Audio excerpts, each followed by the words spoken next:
Hi again. My name is Jerry Glenn. I'm a volunteer with the SCORE Army here in Lancaster. We have 85 volunteers that are here to help small businesses either get started or those who are in business that need some more help. And we've been here for 50 years. I've been here almost that long, you can tell, not quite. And we are delighted that you're here today. Ann Kirby is, we've worked together for a long time, and she is almost an expert on AI.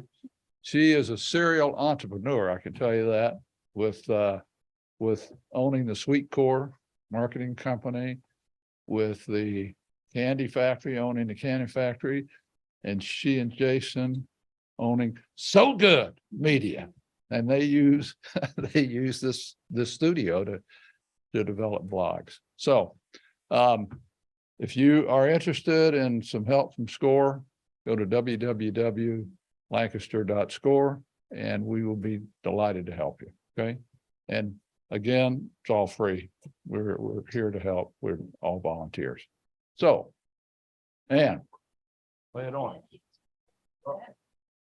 Hey, thanks everyone. Welcome. Thanks, Jerry. I just want to plug SCORE. It's just such an amazing asset. If you have not signed up and gotten a SCORE mentor, I highly recommend it. It's just a great asset to Lancaster. So thank you. We have an award-winning SCORE in Lancaster. Good job. So as a content person, it would be horrible if I did not get a photo. So I'm going to get a picture of everyone, try to do a little selfie, and we'll just see how good we can make this work here. Let's see here. Okay, say AI. Yay. Okay, fantastic. Thank you. Real quick, just kind of get a lay of the land here. So if you need to use the restroom, it's in the back there. Help yourself to water, drinks, all that good stuff. Just to raise a hands real quick, who has started using AI for their business? Okay, great. Okay. And so that's fantastic. So I want this to be have a conversation. And so if you have any insights, if I miss anything, because there's just so much information, feel free to add your expertise. And I would love to hear how you're using it and how you're using it for your clients or for your work, for your business. So welcome to AI and marketing. So it's not a matter of if you're going to start using AI, it's just a matter of when, or intentional AI. You're already using AI every day and all the apps that you have, it already is in there. But are you intentionally using it to help grow your business and help with your marketing efforts? So my suggestion is to start thinking about it. Start thinking about how you're going to start using this in your business, and we'll talk more about that. So not a matter of if, but when. A little bit about what we'll be discussing. So we'll be just exploring the various ways that your company can leverage AI for your marketing efforts. I'm going to a little bit about me. We'll talk about what is AI and why should you care. We'll do a little bit like, what does AI mean for your brand business team, and getting started. We'll review some tools that I use every day, tools that you might already be using and don't even know that the AI capabilities that they do have. So how do you capitalize off of those? But a little bit about background. Jerry had mentioned I do design and marketing. So I've been doing that for over 25 years for clients, mostly in the B2B or business to business space. A lot of manufacturing, construction, IT, nonprofits as well. I've done some B2C, but really B2B is my passion. And everything under the realm of marketing. So web design, branding, internal marketing, content, things like that. I cover it all. Very passionate about audio, podcasting, been producing podcasts for a long time. Created my first podcast called Creatively Wired in 2008. So very excited to be partnering with Jason on So Good Media, where we help clients, produce their own podcasts, look at different channels of communication. Founded the Candy Factory in 2010. So a lot of us who work from home or self-employed suffer from isolation, and we want to be around other people. And so the Candy Factory is an amazing community of over 300 members doing all different kinds of awesome things. And so the Candy Factory allows us to all work and collaborate together and be part of a larger community. So I started that in 2010, and we've grown over the years. You're in our media studio. We have a 25,000 square foot campus. So the building across the way and the 6 floors is all us as well. If you're ever interested in co-working, be sure to check us out. Very passionate about the entrepreneurial community here in Lancaster. Partnering with SCORE is an example of how we at the Candy Factory and I work with the different organizations here in Lancaster supporting entrepreneurship and supporting businesses. I reside downtown. I love everything about Lancaster. A little bit about me. So what is AI and why should business care? So I asked ChatGPT. I was like, what is AI and why should businesses care? And so this is what ChatGPT, for those who are familiar, it's an LLM or language learning module. And AI or artificial intelligence is the simulation of human intelligence in machines. Businesses should care about AI because it offers transformative capabilities to automate process, gain insights from data, enhance decision-making, improve efficiency, ultimately driving competitive advantage and innovation. Obviously, it's very positive from the AI perspective. If businesses don't incorporate AI into their strategy, they risk being left behind by competitors who leverage its transformative potential to streamline operations, optimize customer experiences, and unlock valuable insights from data, thereby missing out on opportunities for growth, efficiency, and innovation. Yours truly, ChatGPT. Yours truly. So that's AI, right? So AI is artificial intelligence in everything. I'm going to be focusing more on AI and content. But if you're not familiar with AI, that's what it's about and why you should leverage it. So with marketing, if you work with an internal marketing team or an external marketing team, or if you are the marketing team, I always suggest all my clients to create a strategy, right? So you have to have a marketing strategy. Just as you would have a marketing strategy, you should have an AI strategy. It's coming down, it's here. And it's not coming down the pike, it's here. And it's transforming everything we're doing online. And it's going to be incredibly disruptive. It's disruptive now, and it's going to be even more disruptive in 24 months. Google has just announced some changes. We'll talk about that a little bit. Maybe some of our Google experts, I know Brian Coe's in the house, might be able to speak to some of the changes that are happening that are going to change how SEO works. It's going to change how we search things. So if you do not have an understanding of AI, now is the time to start dabbling and exploring. So I appreciate you being here. But if you don't know your own brand voice, AI won't know your voice either. So all the fundamentals of marketing still are in play here. AI does not replace those foundations. And that is a good understanding of your brand, a good understanding of your brand voice, an understanding of what your audience is looking for, and what that plan looks like, and how do you incorporate AI. So what is a brand voice? So brand voice refers to the distinct personality, tone, and style that a brand uses to communicate with its target audience. So if you do not know what your brand voice is, before you even make an AI plan, figure that out. Because as you're going to start using AI to generate content, you want to make sure that it's still on brand. And that's a very, very important piece. You need consistency.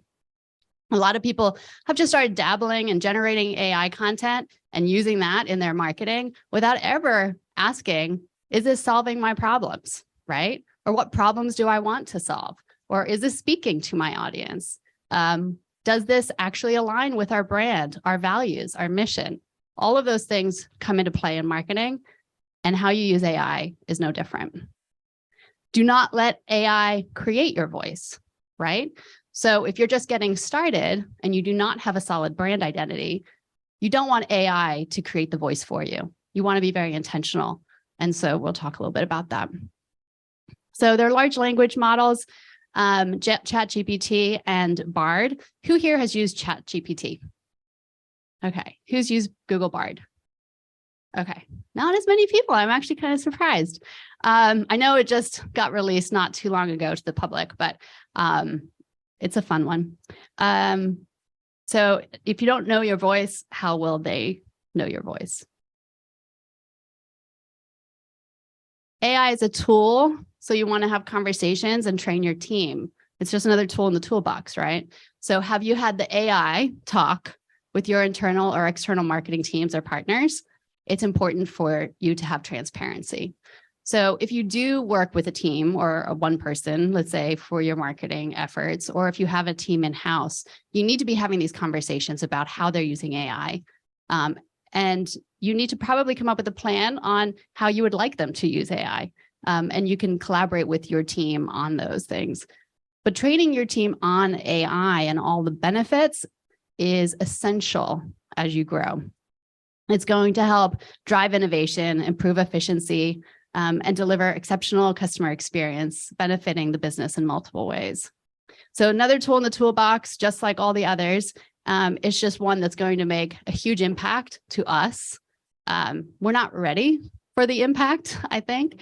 All the experts, Sandy just shared an article with me this morning about just how all the top AI companies are looking at how are we going to regulate this. There are real concerns about that. So there are kind of some ethical and moral questions when it comes to AI. So how you're using it, how your team is using it, are things that you want to map out now so that you're not asking these questions down the road, right? So have a plan in place for that. It doesn't replace your team. And we'll talk about that a little bit. A lot of companies are like, oh, great, we can get rid of our writers or we can get rid of our editors. We have these new tools. That's not how you should be looking at this. You should be looking at how do you free up your team to be more innovative, be more creative, R&D, user experience, grow the organization. It's not a matter of, how do we get rid of that staff? It's how do you optimize that staff? So how do you give them the tools they need to increase productivity, to streamline the process, and then make them better employees, right? So it's kind of scary, the conversations being had about just the amount of people that are going to potentially lose their jobs due to AI. We're going to see that impact in the next 18 to 24 months. Previous technologies that came on the market, like a smartphone, for example, took at least 5 to 10 years before we saw the job impact. AI, we're seeing that in like 18 to 24 months. We're already seeing it now. So it's really important for businesses to shift their mindset and not think about just slashing their teams, but thinking about how they can optimize. Any questions about that so far? No? Okay. So training your team is essential. One of the first things I did once we started using AI here at the Candy Factory was I set my team down and said, this is how we're using it. This is how I want to train you on it. Let's explore, let's play around.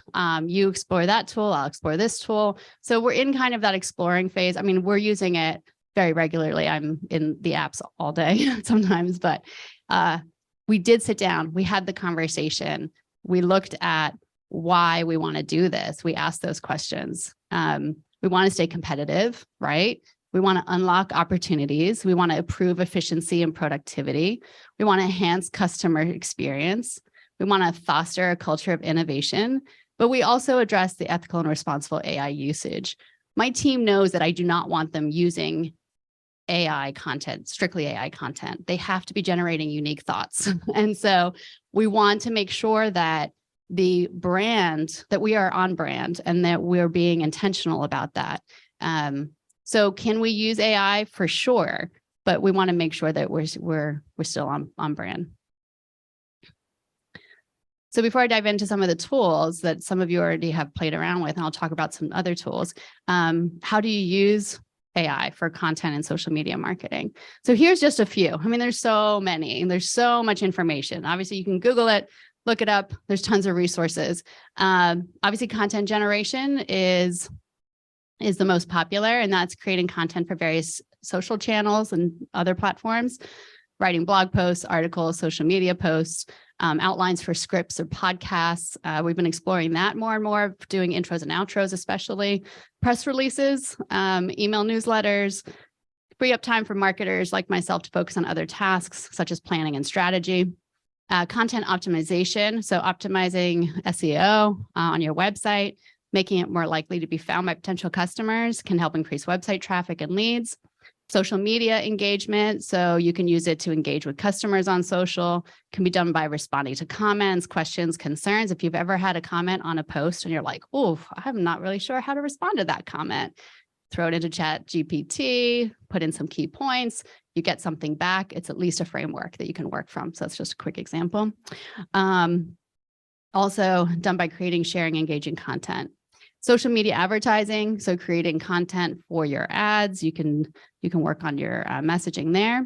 Also, and this is the way I've been using it a lot lately, is cleaning up and recycling content. So you have a body of work, right? So some of us who've been in business a long time, we have years and years and years of content we have already created. How are you recycling that content? How are you repurposing it? With my clients, when we're doing a website refresh, we scrape the whole site of all the content. We create a Google Doc, and it's a lengthy process. You're going through all the content of your old site, you're editing it, you're changing it.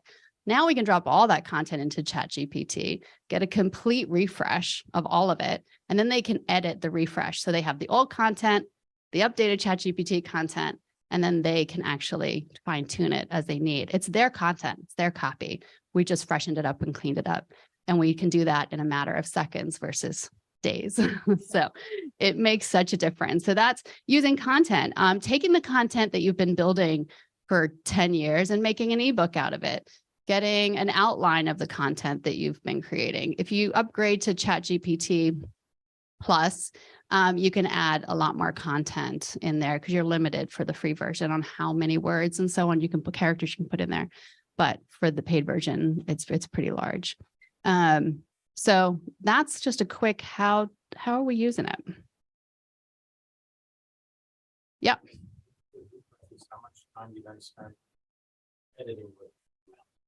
So usually the client, like I'll do a skim through, make sure that there's nothing like really incorrect. For example, because we're called the Candy Factory, you can imagine the things that come from that. Like sometimes I'll drop something and I'll forget to say coworking and they'll just like spit out candy related stuff. So you need to make sure it's very specific, but I do skim through it and then the client has to go through it in more detail. And then they'll give me the green light on each page is how we normally do it.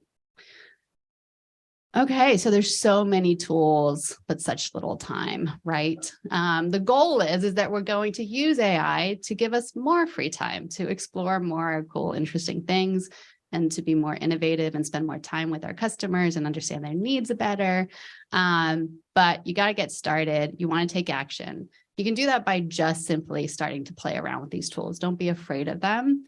And these are the tools that I use on a regular basis. So I'm going to go through them and they're very accessible tools. There's free versions of them and there's also paid versions. So I wanted to touch on them. There's so many AI tools on the market right now. It is incredibly overwhelming. A lot of the LLMs are actually built on ChatGPT's OpenAI. So if you're paying for some of these other resources, what they're doing is they're using ChatGPT as the base, and then they're building applications over top of that. So ChatGPT is the like OG in that realm. And then Bard obviously is the Google product. And we'll talk about Google a little bit. If you have Google Workplace admin, like if you use Google for your Gmail and things like that, your team can't just use Bard. You have to actually go into your admin settings and open that up for them. So that's just a quick little tip. Like if you're like, yeah, let's start using Bard. And they're like, I can't access it. Why can't I access it? Someone has to go into the workplace settings and open that up. So that's just a quick little tip. Hootsuite, I use Hootsuite for all of my content scheduling. I'm going to actually show you demonstrations of these tools. So for all my content scheduling for my clients, there's a ton of different tools that people use, and they're all incorporating AI. If you're using any of the free versions of any of this stuff, you're already using AI. Canva, they have both a writer and a design AI component. We'll talk about that. Grammarly, so Grammarly Go is their new AI for writing content. And then, of course, we're going to talk about AI detectors and how good are they at detecting AI content. Google changes are coming. So how familiar like who's staying up with the AI news? Anyone? Trying? Yeah, there's a lot of AI news right now. Obviously, there's a lot of conversation about regulation because we aren't maybe ready for all of the changes that are coming, especially as Google rolls out AI in search. And that's really going to be what changes SEO and changes how we operate when it comes to websites and building websites. Brian, I don't know if you can speak to that at all, but it's going to be really disruptive. It's kind of like the other features companies, it's going to be kind of like that on steroids. So it's going to push natural search down further because of course there's going to be ads, it's Google. But I still believe that content that is written and unique is going to win either way. The people that believe that they're going to write a bunch of stuff with AI and rank, maybe that's happening now, and maybe that'll be a short-lived experience. But I think it's not in Google's interest to have garbage show up in their search. Well, yes, exactly. So quality over quantity any day, too. Number one, just because you have access to being able to produce a large amount of content quickly doesn't mean you should. Your standard marketing strategy should still apply, and it should still be quality. And yeah, you'll definitely be dinged if you are just pushing AI content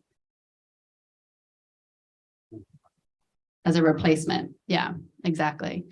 So it's very helpful. Also, they are going to be rolling out, and I think some people can do it now in beta if they go into lab under Google, is their Write for Me email AI generator. So what that's going to do, which is going to transform how you write emails, it's going to be able to scan all of your emails. If you're, let's say you need to write an email, you can give it some prompts or do a response, give it some prompts. We already have, like Grammarly already does like email responding. Google already does quick responding, but this will actually be able to scan all your Google Drive as well. So it goes way beyond just your email. It goes to your Drive, if you allow it, of course. But I mean, you had to actually turn Bard on for Workplace. So who knows as it evolves. It's evolving so fast that even the people who are developing the technology don't even know how it's evolving. It's just, it's moving at a speed that no one can keep up with, even the top, right? And that's why it's controversial, right? Because it is moving fast and nobody knows what the end outcome is going to be. We know we're going to lose probably a lot of jobs, but they're saying that there's going to be a net gain at the end of it. It's just going to be a pain point. So there's all of this conversation being had right now. Nobody really knows. So we're just kind of guessing. But what we do know is that you need to start thinking about it. You need to start implementing it in some way or learning about it. Don't be afraid of it, and using the tools in some capacity. So I'm curious or confused. If you have Grammarly and you have Canva and you have Hootsuite, do you do ChatGPT and marry the two, or like you're saying ChatGPT is the OG? So like I'm confused of like how do you not have too many or pay too many times? Yeah. Like should you have Grammarly now, Grammarly Go AI, or are you okay if you do Grammarly with like that's what I'm. So it is going to be a combination based on what your specific needs are.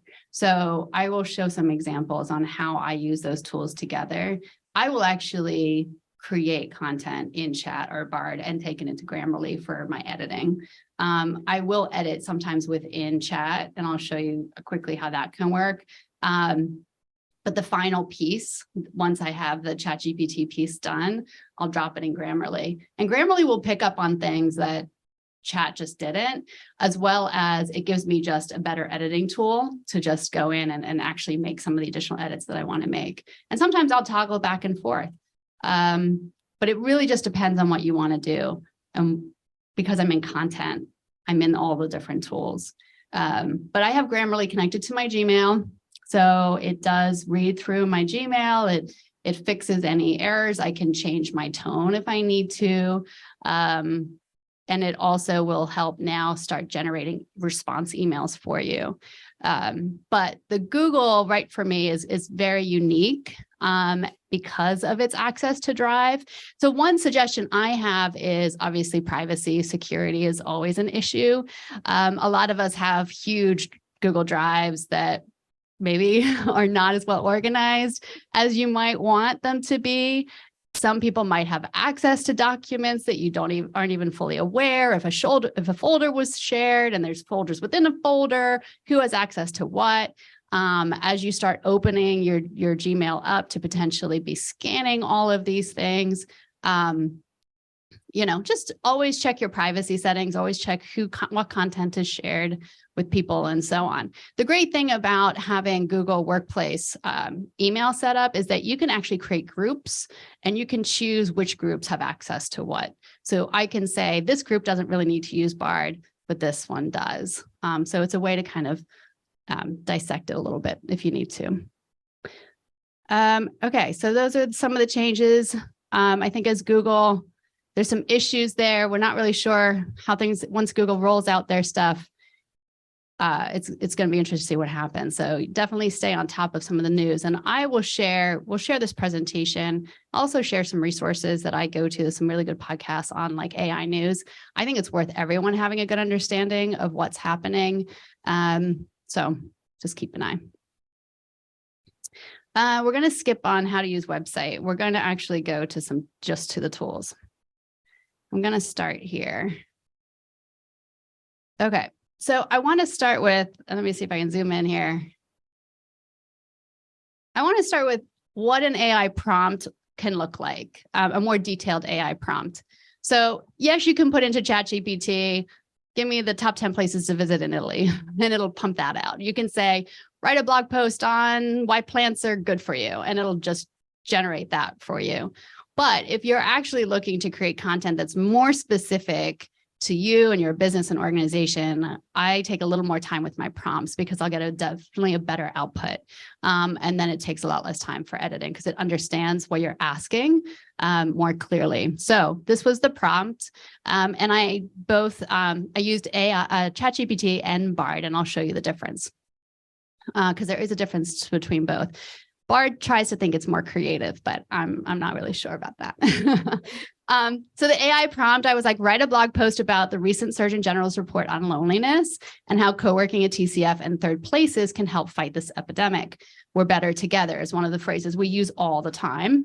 At TCF, you can engage at your comfort level. So I'm giving it prompts like, these are things I want to extract from you. These are things I want you to emphasize.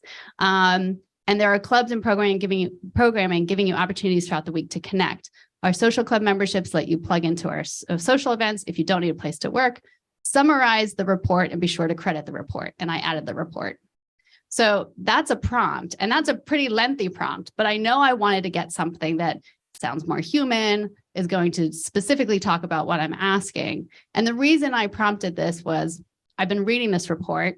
If you don't know, we're suffering from an epidemic of loneliness, and it's really a big deal.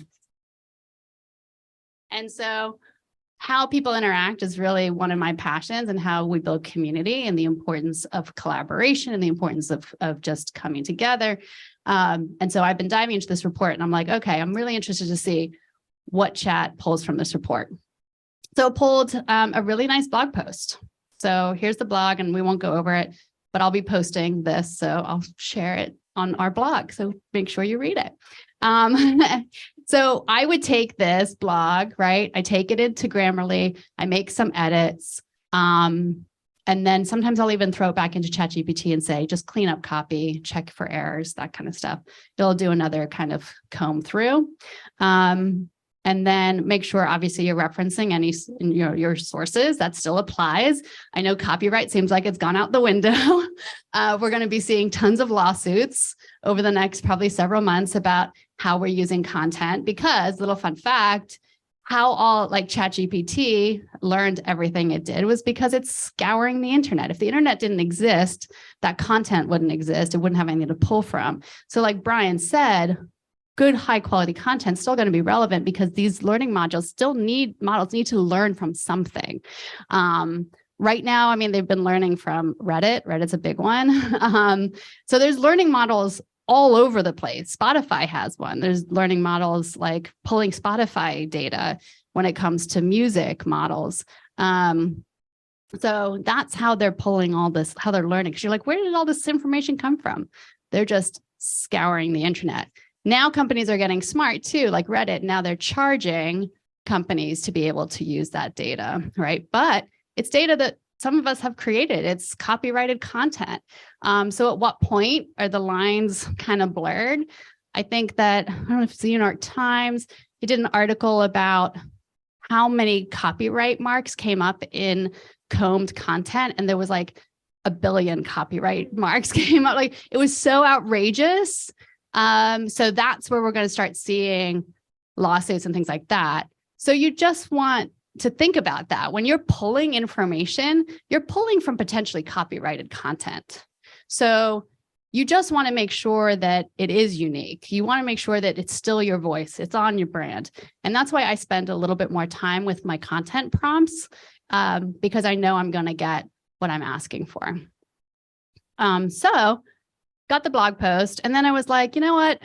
Let's go write some social media posts based on this blog post. So I hopped on over to Bard and I was just like, hey, can you write a social media post for all major platforms pertaining to the Attorney General's report on isolation, express how co-working in third spaces can help with isolation? So I was like, sure. And they're always very friendly. Hopefully the epidemic won't get worse by all the AI, but I think that's where we're heading, which is unfortunate. Don't get me started on Snapchat. So headline, co-working in third spaces can help combat isolation. It gave me a nice body. Meanwhile, I'm editing this within the tools as well. It gave me a call to action. The nice thing about Bard is that it gives you like your hashtags. It also even gives you some fun tips. How do you promote this on Twitter? What are you looking for? And then I'll say, okay, this is great. Thank you for that. And I'll say, rewrite this copy or give me ideas for TikTok, for example. So it will actually then give me some ideas, like here's some voiceovers that say, are you feeling isolated and alone? So it's giving me script. It's giving me ideas, visuals, like idea visuals, because the language models can't give you visuals, but it's giving you concepts that you can kind of run with. So I'll take this and I'll be like, hey, does this align with our brand? Does this make sense? Do we want to explore this more?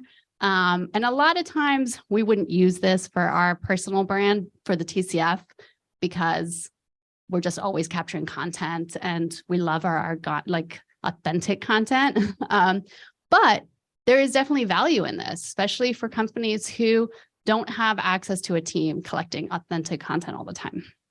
So, or if you're new to these tools, it's great. So it gives you some tips on TikTok, which is really exciting. I hate TikTok, but don't get me started on that. But this is just how you can use the tools, right? And this is using Bard and ChatGPT in different ways. So let's head on over to the beasts that are ChatGPT. So I have Plus, so it's a paid service. It's $20 a month. You can use the free service. The free service for 99% of what you're probably creating is probably all you need. If you want to get, you're working with long form copy, things like that, you might want to use the Plus. It also gives you access to ChatGPT 4, some capabilities there. It also gives you access to new apps that are coming down the pike.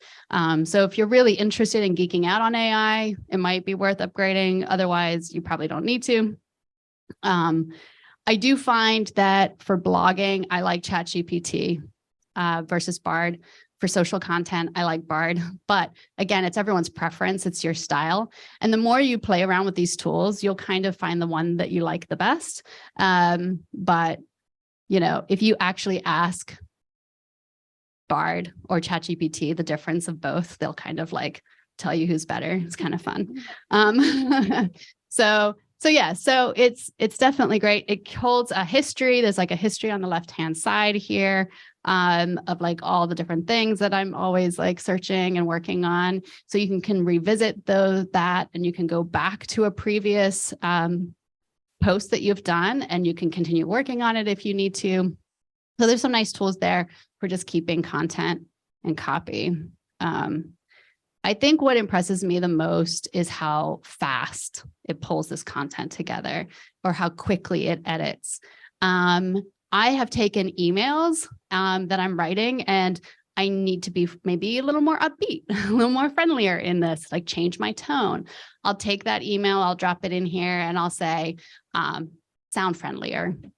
And then it'll do that for you. It'll pump that out. So it gives you some just quick editing tools that would normally just take you a while. I've used chat to, if you're planning like a little mini conference, I'm working on a conference for the fall. So I'm like, give me an outline for a conference. And I gave it some key points to make sure it referenced. So it gave me a schedule.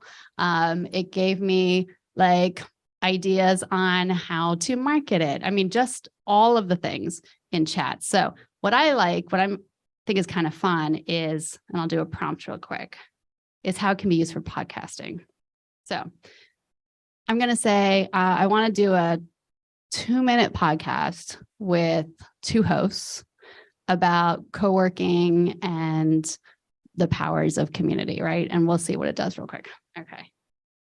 Podcast. Script, 2 hosts, 2 minutes long. I can't see with this little thing in my way. Hold on. If I can move it. Let's see. 2 minutes long. Did I say 2 hosts?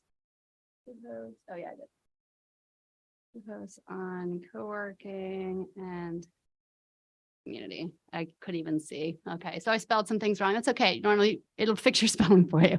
Because I can't see behind the section here. So it says host 1 is Mike, host 2 is Jenny. Theme music. Okay, Mike, welcome to Co-working Community, the future of workspace, where we discuss the latest trends in co-working spaces and the impact on the business community. I'm Mike.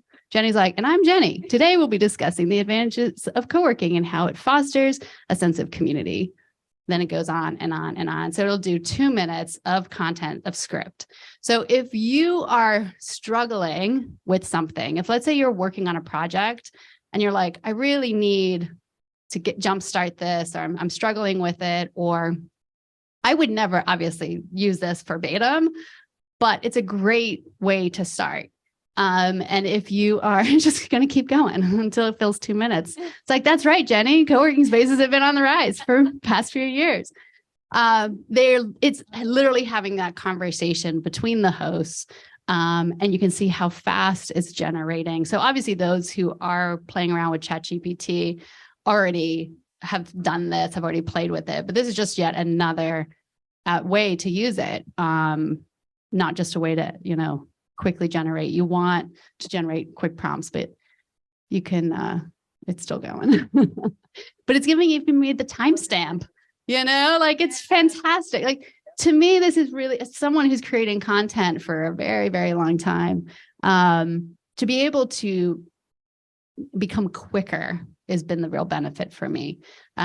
So still creating authentic content. It's still our voice, but it allows us to generate stuff faster. And my team has incredibly benefited from this. It has freed them up to be able to do more things or be more creative in this space. So there you have it. So there's our quick post. If you hear this in the future, Jenny and Mike, wherever you are. Okay, so ChatGPT. So I will say something like, oh, I don't like the name Jenny. Edit above text and replace, I can't see, with Anne. All right, so now Anne is the host and not Jenny. So that's how you can quickly edit in ChatGPT, which I love. I love being able to edit in here. And then it just replaced it for you. But that's just a quick prompt to edit, but you can obviously get really detailed. You can say the tone of voice, I want it to sound more upbeat or more, engaging. Mike's a little too boring. How do we make Mike a little more interesting? Give us the background of these people. Here's their bios. So if you say, add their bios to this, here's Anne's bio, here's Mike's bio, they'll add that to the introduction. So edit in the app, and then let it generate content for you. So then what I'll do is I'll take this content. So I'm just going to stop generating. So you'll see this little clipboard, right-hand side there. You can copy that content, and then I'll take it on over to Grammarly, which I use all the time as well. I'll drop it in there and I'll say, okay, what are your goals for this content? Which is also a nice little filter. Well, I want it to be knowledgeable, formal, that kind of thing. Hit done, and it'll actually offer some suggestions as well. But they also have their own AI, which we'll talk about in a second. So any questions about ChatGPT, how you're using it? Well, just generally, I think my mind's going to, how is this then cited? I mean, which can be, another time if you don't want to go there now, but that's where I'm like, my mind's blowing. Right. And I get that you tweak it and you change it so much, but. Yeah. Well, that's one of the concerns with copyright, right? Is that, it's pulling this data from somewhere. I can actually, and I've done this, I'll link to with ChatGPT Plus and 4, you can link, and I'm not sure about the free version, but you can link to web pages and say reference this content. So you can reference your own content that you've created, which is really nice. Also, the more you use chat, the more familiar it becomes with your style, which also is really nice because then it definitely sounds more like you. But when it comes to referencing, that's kind of on you to say, like, if you're talking like about the Surgeon General report, I'm going to make sure I reference that report. Okay. But this kind of content, you don't know where it's pulling from, so you really can't reference it. You don't reference ChatGPT. Can't say, give me sources. Well, let's see. I mean, are kids Yeah. using this in school, like, for their stuff? Sure. There you go. 𝗬𝗠𝗠𝗖𝗍. So it pulls your resources for you. I love it. So yeah, so it's such a powerful tool, and playing around with it is really, yep. So I'm interested in how it can find all the copyrights, right? Like it sees the copyright symbols, but it's not aware that what that means and how to then integrate it and cite things. You know what I mean? Yeah, that's going to be like fought in court pretty So much. it's just that they like the Great Bay, The Great Bay. Yeah. like is specifically having it not do it. Like it. Well, can the it be problem is programmed to. it could be, yeah. Okay. And some probably are. There's AI, like some companies are actually doing what they call AI constitutions, where they're saying, hey, our AI, we're teaching our own models. They're not going out and learning that data from other sources. We are going to make sure our AI is ethical, but it's on the company too, right? Because there's zero regulation. And that's why it's all over the news, because we do need some regulation. So it's still kind of a really blurred lines. And that's why that whole Drake situation with the music AI and the song was created and it was said it was Drake, but it was all AI. And then they were like, this isn't us and take it down. But then it's like, there's a blurred line between, yeah, you can't maybe use Drake, or maybe there's a voice copyright, but there is no real copyright for AI voices. And if this was generated, Drake didn't write it. So it's someone else helped generate it. So who owns it? Or who, like, where does it fall? It falls into that black hole that is the unknown, because it's happening so fast. We don't have any real kind of regulation for it. So that's where it gets a little hairy. So okay. Can you find an article online and put it in here and try to figure out how they sourced? I haven't tried that yet. We've summarized articles like, hey, summarize this article for us, to pull out the key points, and then we can reference it, edit it and reference it. But yeah, that's an experiment worth trying. Yeah. That is something like today. I just did something where. We just pulled sources. Yeah. Yeah. Yeah, where I pulled just the URL from a report that was out. Yeah. And just said, summarize, Right. give you the content. She wanted to know if you could pull an article and see where that article sourced its stuff. That's like a next level back, which I think might start getting a little challenging, but definitely. I've seen articles. Yeah. That I feel like skimmed me. Oh, so yeah, I have no doubt. I mean, I think all of, yeah. They like. Yeah. And I, about Lancaster a lot. Yeah. I'm like, how do you source? Yeah. Got there. That's tough. That's tough. Maybe reach out to them about it. Hey, did you source my article? Yeah, go ahead. I was thinking about the AI detector, and I know Yes. like for teachers, Mhm. there's something that's similar to like Turnitin. Yes. And I didn't know if there was any thought process, thinking about our own copyright. Is there like a threshold of, we've run it through an AI detector, do we want like a 30% or lower or something like that?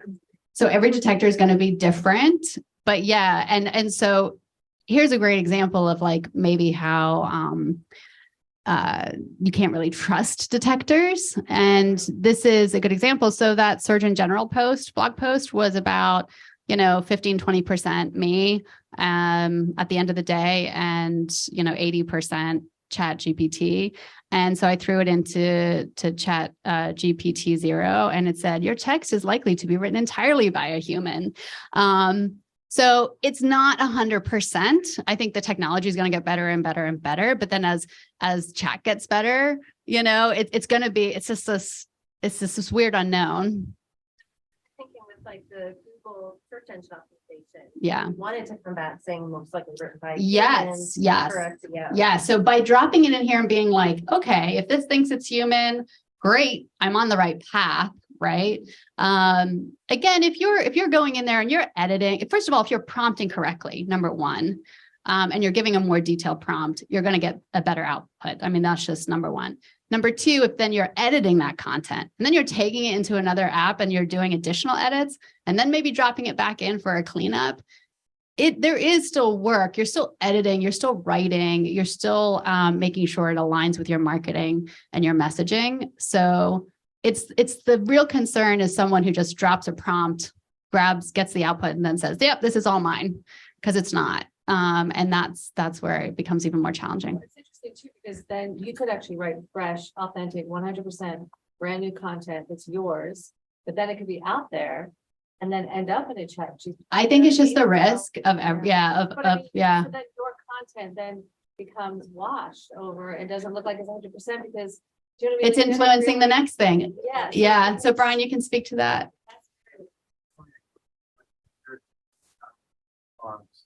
Where people, they hire low-level writers to go out and steal content and then rewrite it, and put it back out there. Oh, wow. Kind of the same thing. Yeah. So they've been dealing with that for a long time, and I imagine they're already in ways to deal with that. I know they have a detector. I don't know how good it is. So Brian's just saying for those who are online about, Google Farms and Google being good at kind of like finding who's kind of trying to cheat the system. I mean, that's why it's always evolving. So I think there will be that. I mean, there's going to have to be some tools in place.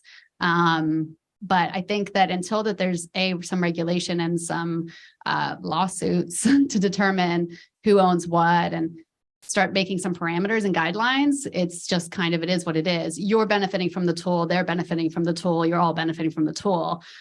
There's not going to be any purists really anymore. If you even drop your content in to edit, you're using the tool. So it's kind of a challenge there. Baron. If you found someone else who was in it, you would try and get a link from it.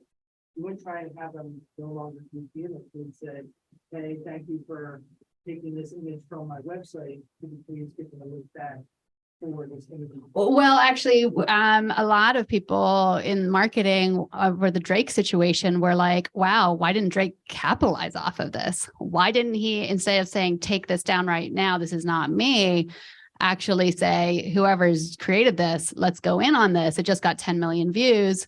So there are questions and like, can you capitalize off of those things? Is it an opportunity? I mean, it's horrible, but is it an opportunity?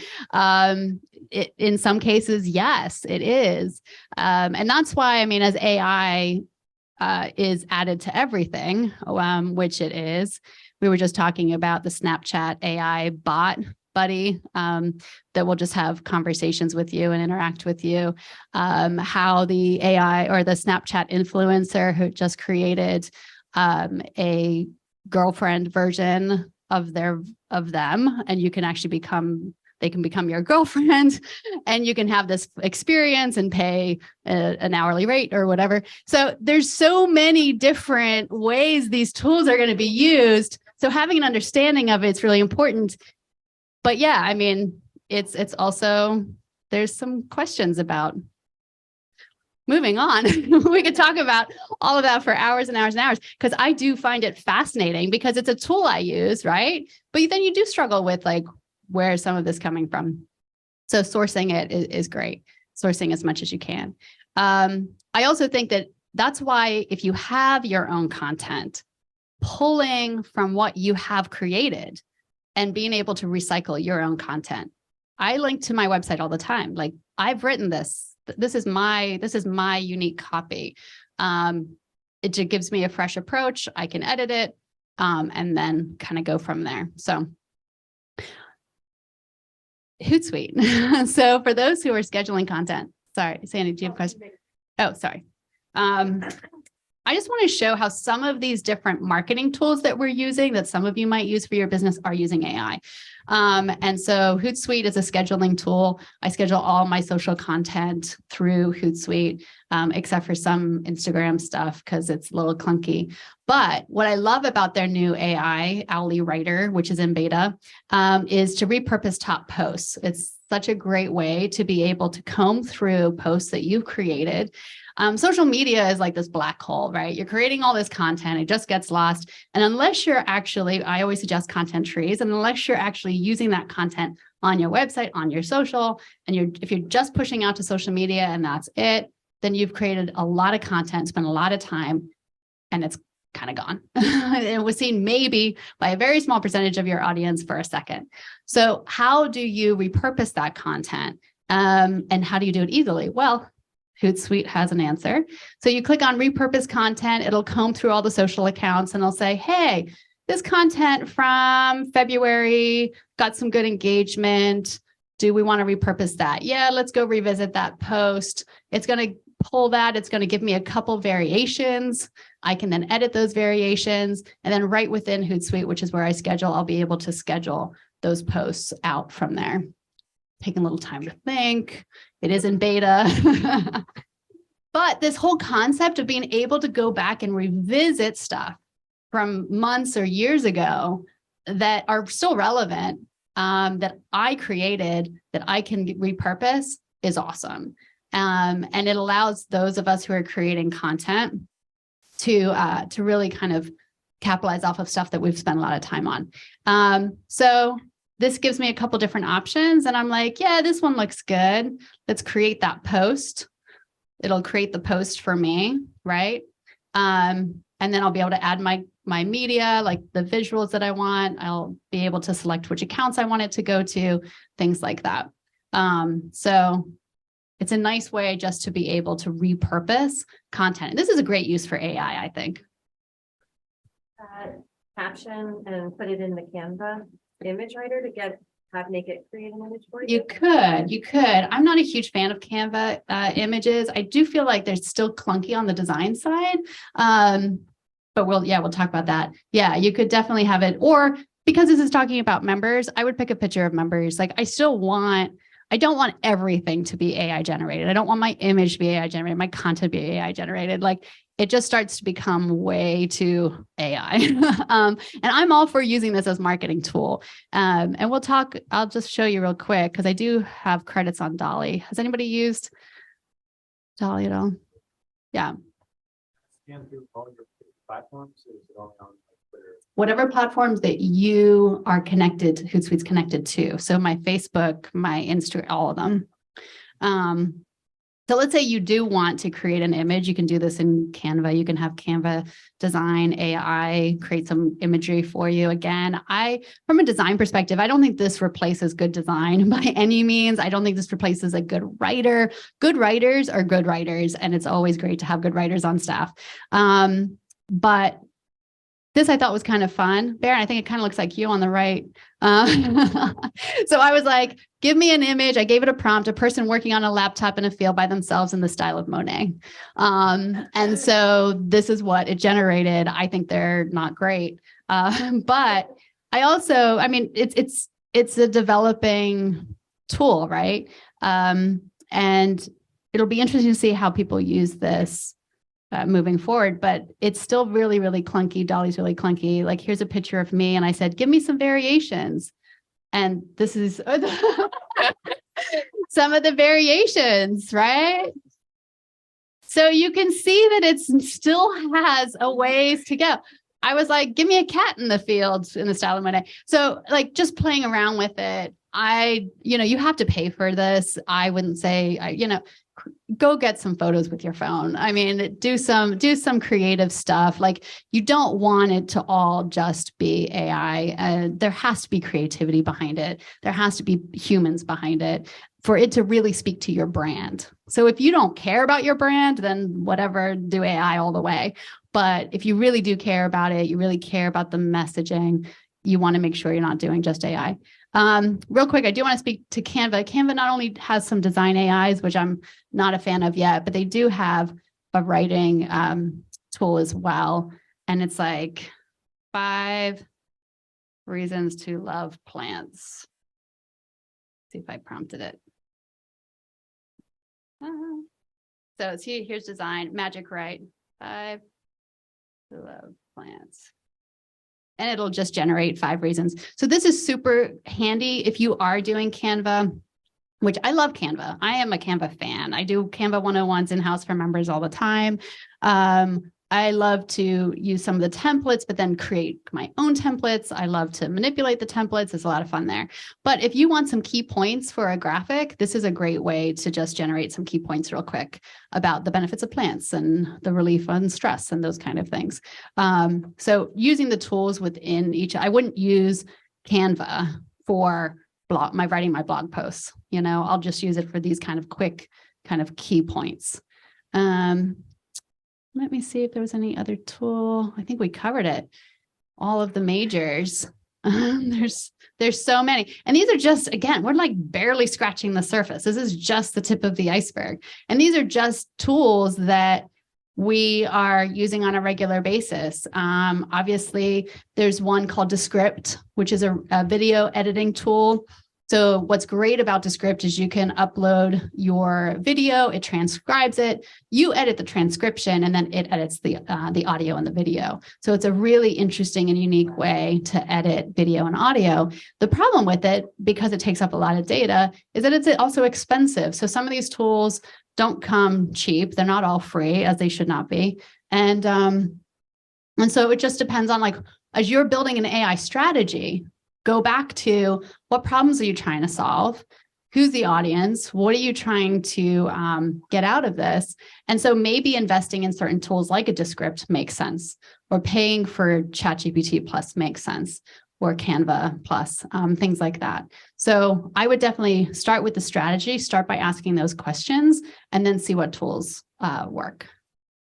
So back to the Canva piece, I'm wondering what the difference would be from the text that's generated between Canva and ChatGPT. So for example, would it have Canva's brand voice to it? Like, I'm just wondering. So you can generate the same kind of content in ChatGPT as you are in Canva. I just like to do it if I'm in Canva already. Like, it's just quick that it's there. It's really more out of convenience than it is anything else. So if you did the same thing, the same prompt in Canva to ChatGPT, the exact same thing would come. No. And in fact, it'd be something completely different. I'll take a prompt and put it in ChatGPT and then put it in Bard, for example, and you get a completely different outcome. Like similar, but different. And I think you can also keep asking ChatGPT to regenerate an answer for you. Yes, So you can get different answers. Yeah, if you're not happy with it, you can keep saying like, rewrite that again, or try that again, or Jason just did a comedy bit for one of our open mics, and it was funny because he broke up with me via ChatGPT. It was all part of the bit. And so I was like, well, you got to write the breakup letter in ChatGPT, because otherwise it wouldn't be really authentic. And so we put it in chat, and it was like, it still wasn't funny enough. I'm like, make it funnier, make it funnier, make it funnier, until we found the right one.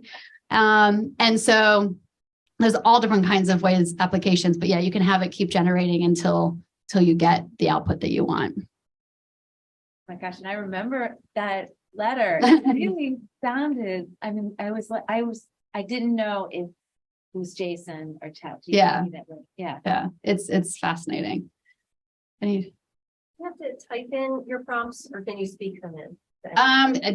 You can do voice to text, but I just usually write because I'm just a writer. Yeah. But yeah, I am really excited actually that voice to text is getting better with AI because it's been really crappy for a long time. And it's nice to be able to, sometimes if you're like, I have an idea, record yourself. But I'll even pull up Google Docs for that and just do voice to text right in a Google Doc. The notes app is way better. Yeah, no, yeah. I mean, it's just so it's just like right there. It's just easy. So everyone has their own tools, but it's definitely getting so much better. Baron. I have one that's not a tool. If you could look up ChatGPT. ChatGPT. I think it's funny. Oh, okay.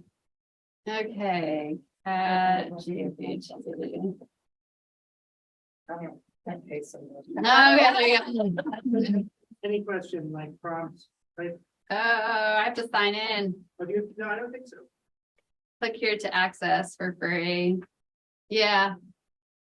I see it, sign in. Maybe there's an example.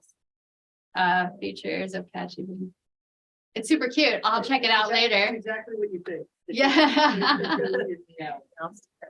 So, I mean, that's fun and that's interesting. And there's all these little fun tools out there and I don't want to belabor that, but I will share this. There's some ideas for SEO. Also, one last thing is for events. I did touch on like helping plan conferences, doing surveys, capturing that kind of data. It's going to be really nice as this expands to be able to input Excel data as well and be like, pull out these key things and let's look at projections. And so using your content in a lot of different ways, it's gotten to that point and it's getting there.